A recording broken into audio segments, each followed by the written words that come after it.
Morning, morning, morning. Yes, we're back with another episode and another rider. Today we've got Jason in the house, otherwise known as AKA Roops. Yeah, Rupert. Roops. Yeah. And he's a DJ, a house DJ, does Afro beats and many other things. We're going to talk about how he got into the industry, what motivates him, and just how his journey's been. But before we get into that, don't forget to like, subscribe, and follow, and let alone share this episode. So nice to have you here today. Do you want me to call you Roops or Jason? Either one. I'll call you Jason. I don't mind. Jason's a bit more professional. So how long you been in the music business? Oh, I'm 42 now, so boy, I proper started taking music seriously about maybe 14, DJing and stuff, playing slow jams, R&B, stuff like that.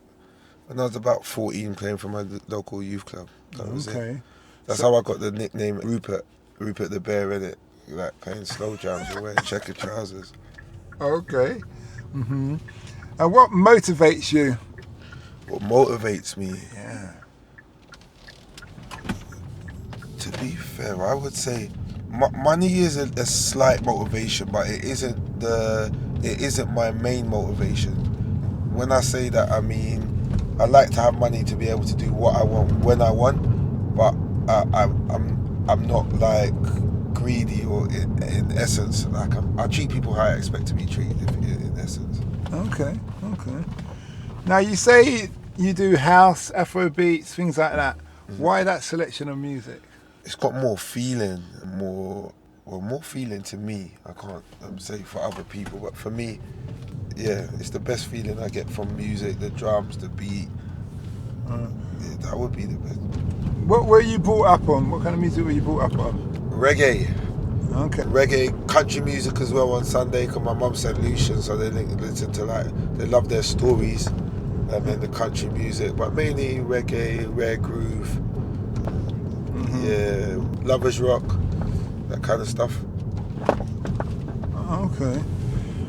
So the journey's been interesting for you. You've gone from the bashment, the reggae, everything to owning a mini nightclub in 2014 called the Arches in Bethnal Green. I used to do like underground house music events, raves and stuff like that. Fabric, egg after parties, a few other clubs there after parties as well with Keep On Going, Half Baked and stuff. You do stuff overseas? I haven't as yet. Has this been your main job or you do other? So I got a cleaning company. I'm a professional cleaner. I got them qualifications a long time ago when I was young. I'm like qualified to clean like dead bodies, blood, body fluids and stuff. So there's money in that, isn't there? Is, yeah. But I tell you what, that's going to be section 2 to this interview. We're sticking on the music. We're sticking on the music thing. So what have you learned from the music industry that you wish you knew when you started? First of all, friends and business. Real friends always support your business. So you can help your friends out by letting them in free and stuff like that, but at the same time, like always pay for your friends and pay what they ask as well, if not more. I think that is one of the biggest lessons I learned, because I always used to give away like free drinks to DJs, to other DJs that would help me make money on my bar, but I always lost money by doing that. So yeah, I would be a bit more constructive with that. Okay, all right. What would you say to your 16-year-old self? I would say save, read more, and keep investing your money. Always try to save 20% and invest 20% and save and then try to get the rest, if you know what I mean. Does that make sense? Yeah, no, it does. It makes sense. Yeah, that's the advice. And keep going. Don't think that once you've got one pot of money coming, that's your end all. Have several different forms of income coming in at different time. So I do Airbnb as well. I got a 3-bedroom flat, so I do Airbnb in one of the rooms. Sometimes that pays my entire rent, so we live rent free. So I don't have one sort of income. That's what I would tell my 16-year-old self. Make sure you work hard but stay true to all the different aspects you do and deliver them properly. Okay. So you're a real man of different skills, man of different talents. Yeah, I had to learn to adapt to my environment. What would you say as a DJ is the most important thing to know? As a DJ, socializing, how your crowd is. Being able to understand how a crowd is to get them moving and stuff. As a DJ, you can play music for yourself, but at the same time, you've got DJ and you've got artists, yeah? So certain artists that you may pay £10,000 for them to do a DJ set for you, but they would play music more for themselves or they're more fine-tuned. Whereas if you're a DJ, you're just more like responsive, like you can feel reaction or the if crowd. You see them lifting up. Exactly. Wherever artist your set is probably well thought out. You know what I mean? Each tune has been selected carefully. Wherever a DJ, you can just play sort of any tune and take it from there. Mm-hmm. How do you find mixing? Because mixing seems quite hard. I tried it once and gave up in 5 minutes. I started on vinyl decks on SoundLab, Belt Labs, when I was younger, and the normal ones are the Technique hard drives.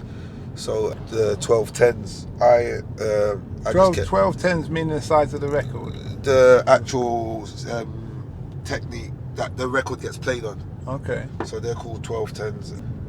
And they're 1210s. And basically, I love DJing, so I just bought the equipment when I was young. Okay. Kept practicing. When they upgraded to the Pioneer, I bought some of them as well. And just practice. The art to being a good DJ is just practicing. Did it take you long to learn to master the mixing? It depends on the genre of music. With house music and more amapiano and that I find it's become second nature to me. With R&B and hip hop, slow jams are fine because I've been doing that for years. But R&B and hip hop, I'm not as fluent in, I would say. Mm-hmm. Now you spoke about you play the piano. Yeah, like I used to.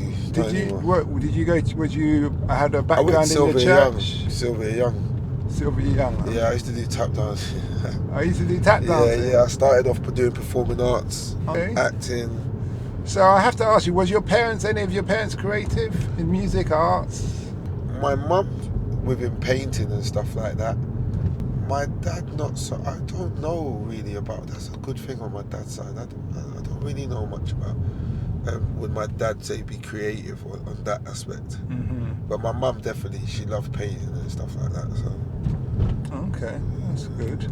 Mm-hmm. So tell us about the tap dancing thing and what was that like? That whole school that you went to. Can you still tap dance? No, I actually had a motorbike accident, so that put me out of action for football and stuff like that. Oh, you was playing football as well? Yeah, well, it was more a hobby. I did get trials for Luton Town when I was young, but I got suspended from school. So because you got suspended from school, they kicked you out of football? No, my mum said I couldn't go football. She just stopped me, banned me. She said she saw it as I wasn't. But surely football kept you off the street. In hindsight, my mum can say that now. Maybe back then, football was something that my mum wasn't really aware of how much money it would make, etc. So you get a mentor with football, don't you? You get your coach, your manager. If I got scouted, yeah. Okay. So is that something you hold against you? Big up to your mum at times? Not really. The only thing I would say, what I think I needed more help with from my mum, is understanding how to make money work for you. I think a lot of I can't say our parents because I don't. From Caribbean, Jamaican parents. Yeah. Lots from a Caribbean background. They don't really have the knowledge of how money can make you money or how money makes work for you. So you end up like working. Just work. Yeah, and constantly ending up in the same groove trying to get out. Yeah. Okay. That's good. I kind of started learning when I started reading a couple of books like Rich Dad, Poor Dad, and meeting people who had made money from different things. It just gave me ideas to start putting my fingers in different pies. because you've gone quite far. So you get paid on your music. So you've got different avenues. Yeah. Warren Buffett says you should have 7 different forms of income. Yeah. So you've got your I've got cleaning the company. Cleaning company. I do bar DJ. staffing and event staffing. Okay. We've got an events company that does that. I do the recruitment for that. Yeah, that's the bar staffing, cleaning, the DJing. I got a little part-time job as well. I do that. So you got about 3 or 4 different forms of income. Yeah, at least. And are you a crypto guy? And then I do Airbnb as well. Oh yeah, Airbnb. I make profit from that. Yeah. So that's like crypto. Not as much as I used to, but I used to trade currency. I got quite good at it, to be fair. It's just, I never used to sort of like set stop losses and stuff like that.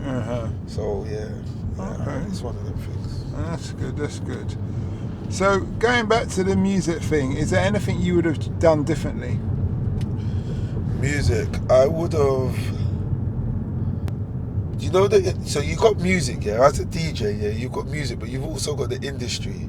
I would have sat down and got to know more producers, more people behind the scenes that run the actual big events and stuff, instead of just doing my own thing on the side and thinking that was always going to be enough. I would have made more contacts, I believe.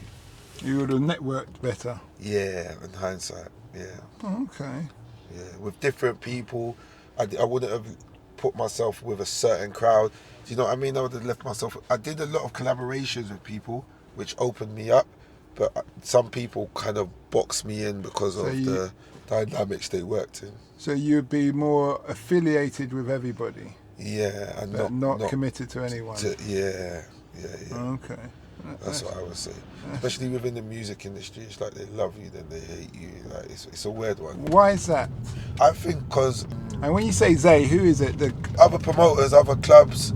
So they're jealous, being a club owner, having my own club and at one point making like nearly 10, 20k profit a month. You was a club owner? Yeah, a warehouse. I didn't buy it. I leased an arch. And where was that? In Bethnal Green, behind it was Arch 11 and 12, just behind Bethnal Green Station. And I basically made it into a place where people can rave. And I started parties from 6 a.m, finish at 12. So when the main clubs finish, I would open. And then, I make on average $2,500 bar spend profit each event. If I did 4 events on a weekend, so Friday, Saturday, Sunday, and then Sunday morning. So, And that's $2,500 per day? Per event sometimes. Yeah, so that's sometimes it will times 4. Yeah. Sometimes it could be 10k profit in a month if I was like the amount of staff I've paid and stuff like that. Sometimes more, sometimes less, but it would vary. But it was worth it. I lived a really, really nice life at that point in my life. I could buy cars like that, which I did, spend money like that. I'll go on holidays, spend recklessly. Me now, knowing how to value money, I would have done things. I would have managed my money better, I guess. Yeah. Now, were other DJs on the same level of what you were doing, or were you kind of leading the way, and that's where you say jealousy comes in? I was sort of like, I think I had a hype around me. People just loved my brand, but I think because I'm skilled in like, I used to do youth work, so I studied in like prisons and stuff like that, doing conflict resolution. So a lot of times when you're doing events, it's getting people to stay calm, you know what I mean? When you're partying, people are tired, they want to fight.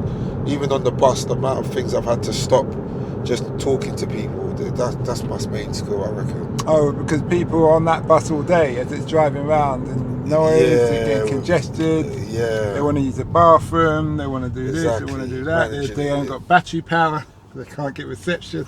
It was long, all of that thing. That's interesting when you spoke about the youth work, because that's something I was considering getting into. My background is ex-military. I've also studied construction. I tried a bit of the underworld. I tried to join the army. Sorry? I tried to join the army. I got kicked out because I got asthma. I was at Purbright for 2 weeks. Yeah, I know Purbright. I used to be down there. Heartbreak Hill? Yeah, I know about You know that. Yeah, and all those things. Well, you still got asthma now? I guess so. Like, Because I don't take any pumps or nothing, but yeah, yeah, I suppose they don't want any issues. yeah. You can't suddenly tell them that you've got problems now. Yeah. But I suppose asthma wouldn't have been as bad as hay fever. I got hay fever as well. Oh, I had it bad. that's I probably had the it problem too. because we Yeah. live in bushes. Yeah. I had it too. All the bad environments that we live in. Yeah, hot spring environments. I learned that within the 2 weeks. I did learn a lot, man. Yeah, of course. I learned a lot, man. By 6 o'clock, you wake up. By like nearly 12 o'clock, you feel like you've done a day's work. Yeah, that's the thing. You wake up 4 in the morning, you go for your jog, you do all this stuff, by 9 o'clock, it's like I've done more today than I've done on an average day. You get things. And I've still got a whole day to go. It makes you realise how much time you actually have in a day as well. You've got a lot of time. If you're willing to get up on time, Yeah. I'm a morning person. I love to. Night time comes, it's a struggle for me, but I'm always early morning. With this job, my hours are terrible and stuff. What would you say? What else did you learn in the military? And what made you want to join the military as well? Do you know what? They were doing the recruitment in my area, and that was West London, yeah. Yeah. What was this? Where RLC? we just came from. It was Avenues Youth Club, just off 3rd Avenue in W10, and they came around. They did a recruitment drive, and a few of my friends were like, "No, I wouldn't join the army," but I wanted to be like a driver, learn to drive everything. Yeah. They give you a license for all that. Yeah. So it's RLC you joined. When I said I was talking to you before about another part of my life, I used to get in a lot of trouble when I was young and stuff, and that was my thing. Driving was my passion, man. So I thought if I could join the army to drive, where else can you learn to drive like the best and drive every type of vehicle as well? Yeah. So you could do the tanks, the armour personnel carriers. That was the aim. That was the aim. But God saw another route for you. Yeah. So you were saying what else you learnt when you was in the military? What else can I say I learned? Fitness. I'm not as fit now, but the fitness was good in the military. What else? Within 2 weeks, I was so not stressful, but I think that was it, really. Did you get fitter? Yeah, definitely got fitter. Definitely understood that you can push your body and feel like you can't go on, but you can. Also, there's a mental barrier as well. What about the mental side? So that's part of the mental side. Yeah. How did you develop mentally apart from that? Like team wise, learn about working in teams? A little bit. Yeah, I would say I did actually. I did working in teams. Also working alone, but a lot of it in teams as well. It was like a blur, man. I remember running up Heartbreak Hill and my calves burning. That was one of the. How old were you then? 22. Okay, so you still had the ultimate fitness. Yeah. 22 then. Okay, that's good. So, if you could do it all again, would you do it exactly the way you did it? When it comes to the music industry. The music industry, I guess so. I guess so. I would probably tweak a few things here and there, but the main majority of stuff, I think I'm happy with the way I've done it. Yeah, definitely. Okay. And I don't know if you've got kids or not. No, not yet. Would you encourage your kids to be in the music industry? I would. To be fair, I would encourage them to do anything that they feel passionate about. Music itself is something that it touches everyone. So being in the music industry, I wouldn't say is a bad thing. It's just you've got to be really careful about your circle. So one thing that you mentioned earlier about when I asked you why you do certain music, and you said because of it's a feel-good music or something along those lines. I was having a discussion with someone the other day about the Afro beats. Yeah. And I lived in Kenya for 10 years, and what I noticed about music that comes directly out of Africa and not indirectly like the Caribbean is that it's always like happy, kind of lovey, and even if it is something that's a bit violent, it's like a happy, lovey violent. Yeah, where our music is thing, and I find this as a reflect on our cultures of our upbringing, obviously slavery, gangster rap, bashment, dancehall, that kind of thing, and then you've got the others who are just all happy. What do you've said what you prefer, but how does it make you feel, and do you notice a difference in the crowd when you play the different kind of genres? Different genres? Yeah, definitely. With because you've got different types of house music. Minimal house music is a crowd where they might just be two-stepping all night. They're more go around, chat to people and stuff like that. With piano music, you got the people who are dancing to the bass line, more winding their waist. They do a bit more, like they've got a bit more jerk in their movements, a bit more passion behind it. Then you got like the tech house, which is where everyone's shuffling and stuff like that, a bit more faster. So yeah, you definitely can see the changes in, especially in the speed that you play the music as well. Because some genres, if you just speed it up by a couple, it just gives a whole new feeling as well. South African house, I noticed you haven't mentioned that. What do you think of that? So I really love that. That's kind of given me real inspiration for African house, tribal house. I would kind of put it all under the same. Under the same.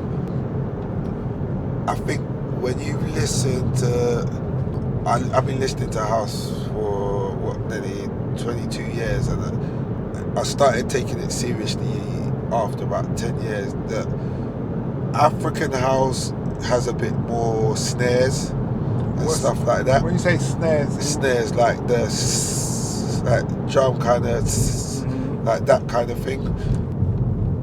Yeah, but I love house music. I love all house music, but piano and Afro house is probably a bit more. Okay. Yeah. So you want something more lively, more bounce. Yeah, more lively, not that kind of driving kind of tribal beat so much.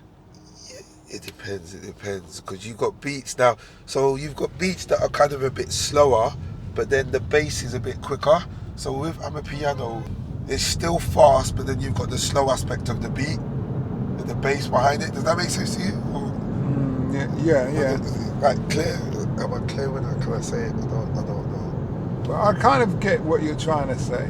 Somehow you've just got things on the beats and stuff like that, but with piano, it's more, they hit you on the bass line, and it's a bit more of a jump and snare, I guess. Okay, that's good. Now, it's been great talking to you about your music. Remind people, what's your DJ name and where can they find you? So my DJ name is Rupes, Rupes. You can find me on Instagram, Rupes the Boss, Rupesdaboss. You can find me TikTok, Instagram, Snapchat. Also, my main business also is seeded1.com, which is subscription-based raving. So the aim is to get 250 people to spend 20 quid a month. With that, that's $5,000 a month. With that, what we do, we find warehouse spaces, like you see the bus that we had. We throw our own events, and people pay 20 quid a month, subscribe, get free access to the events that we do. And the first 250 people actually become profit shareholders. So the compound interest that gets made at the end of the year gets shared between them. Each location has 1,000 members. So I've got 39 subscribers so far, and I launched it in May last year. So. And how long have you been doing that for? Well, I've been planning that for 7 years, the website and that, simply because I wanted something that is organic and gives back to the people. Basically, having a club myself, I thought, what would it be like if 250 people all spent 20 quid and bought a club with that money, and they owned it together? So instead of one person just making from it, you got all the other people making from it. When they spend money on the bar, when their friends spend money, and then just once you got 1,000 members, you just open another location and keep duplicating it until you've got. So all 250 people all have to just get 5 people to go to the club every night. Basically, and then obviously that's a lot of people. Even if you had all 250 people have to get 2 people. Well, There's still 750. yeah, 250 yeah. people minus them. Yeah. They're going to that bar thing.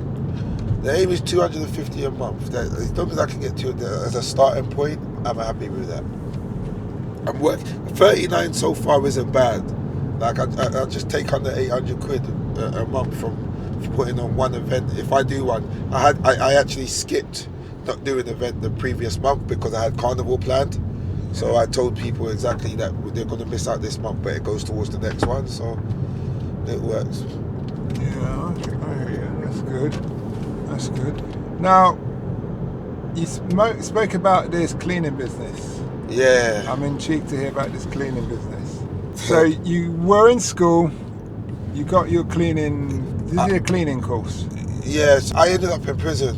Okay. And when just coming out, I was working, I had a job, I was a lifeguard. After a lifeguard, I became a postman. Then I became a computer engineer, building computers and that. Ended up sort of looking for work, got in a bit of trouble with hanging out with the wrong boys, basically. Went prison thinking that I was going to be rehabilitated, they were going to help me. I was in there, they didn't help me. So How long was you in there for? I got 4 years. So I started just learning stuff, reading more inside. I became a listener, working with the Samaritans, helping people who felt suicidal. And then also I started just doing stuff on the wings, like talking to people. And if it was your birthday, I'd get everybody on the wing to celebrate your birthday, like kind of bring people together. I had a PlayStation for my good behaviour. So I used to do like competitions in myself for people. All different stuff, but during that time... How old were you at this age? This was in my 20s. Okay. Within my 20s. Early 20s? Yeah, early 20s. I had a couple stints in there, back and forth, to be fair. What was your game in those days? Diamonds. It was diamonds. Okay, so yeah. you acquired some diamonds. Yeah. You acquired some diamonds. It was just I don't even want to talk about it. It was such a not a bad stage of my life because I was lost and I needed proper guidance. I didn't feel like I had the support. When you're financially down and you need to eat and you think that this is the only way you can get mindset, you know, mindset's a powerful thing. Was your old man around? No.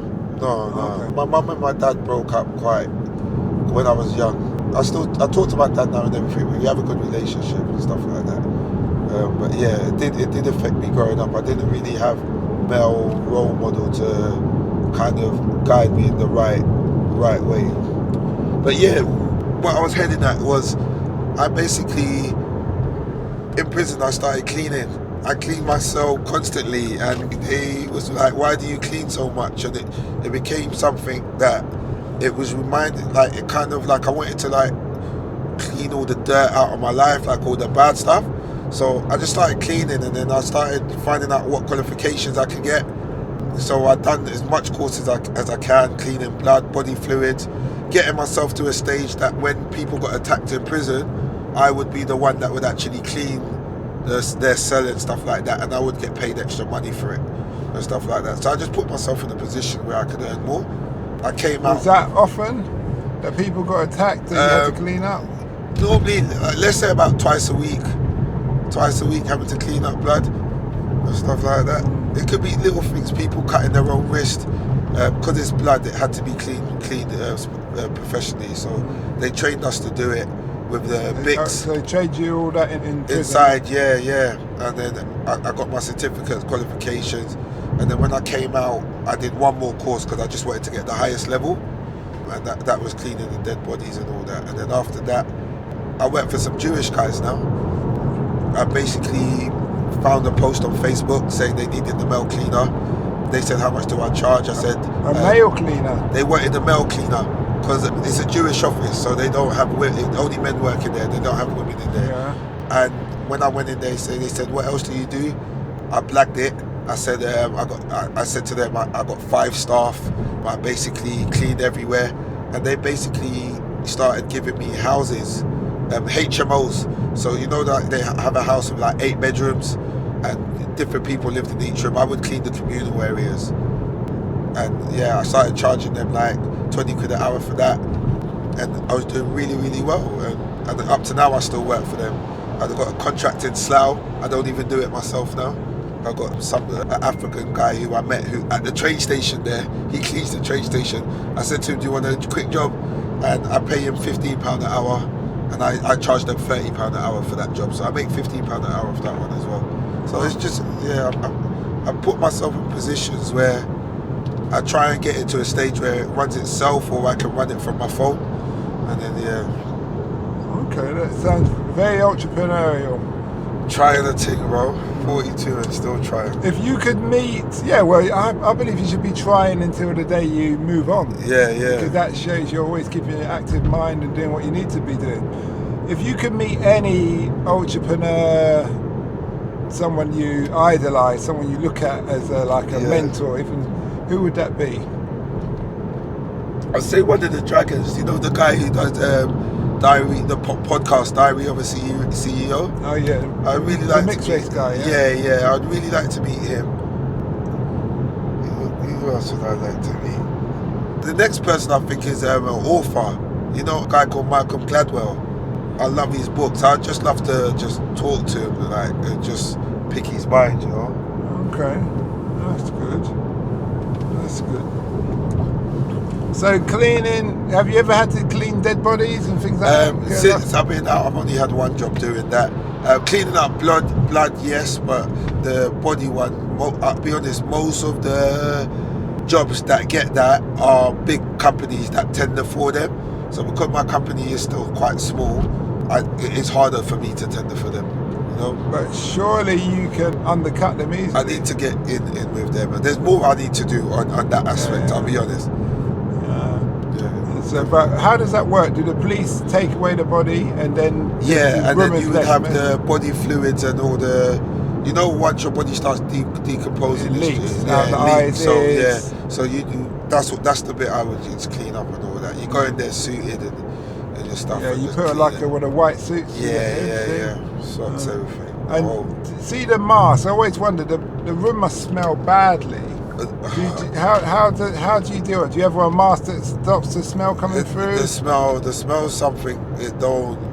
I can't say you get used to it, but it's just a thing where you can just, I don't know. I've been doing when we first started practicing, we was using dead rats that had decomposed, and the smell of that was foul. So I don't know if that subconsciously now when I do it, you just get over it, I guess. I suppose there's different stages of how the human body rots. So I suppose the more and more it rots, the worse it gets. Yeah.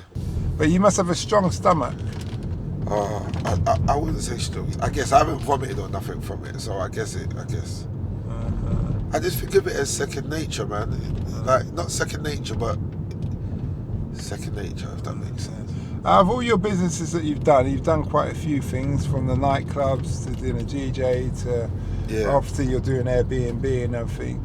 If you could only stick with one, what would that be and why?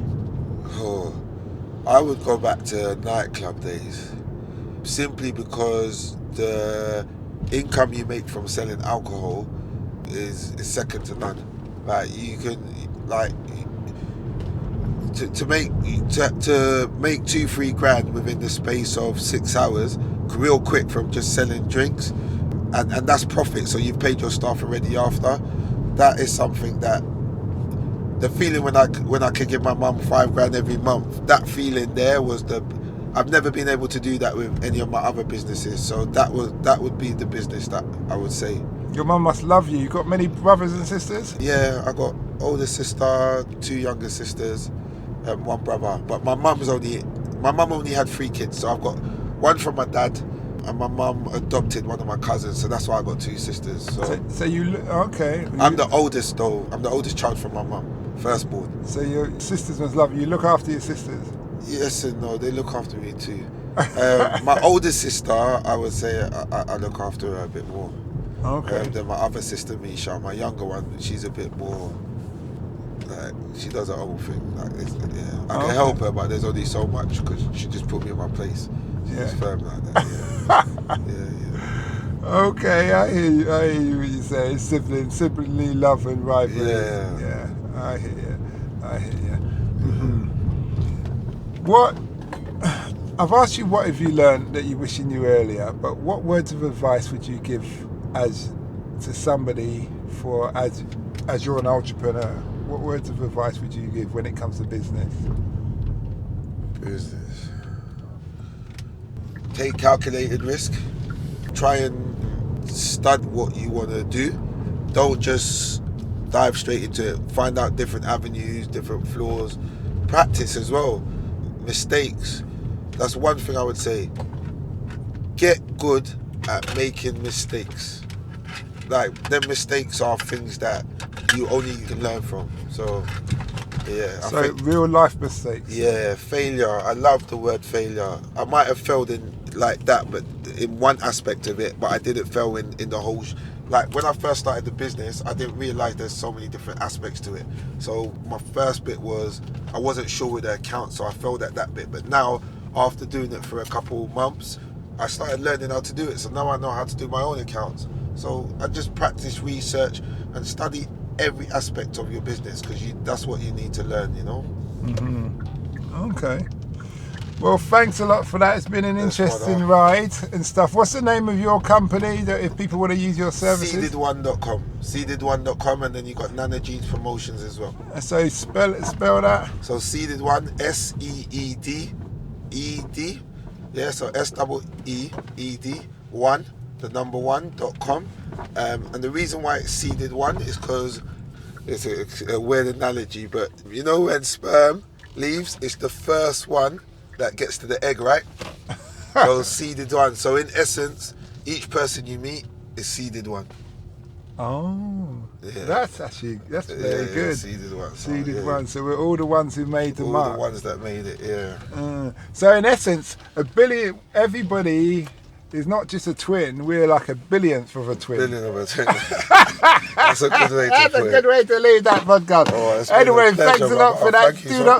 Do not forget to check out our sister podcast, Africa Investor Stories. We hope that episode enhanced your life. We post an interview every day as well as vlogging on our social media channels. Don't forget to subscribe to get our latest episode.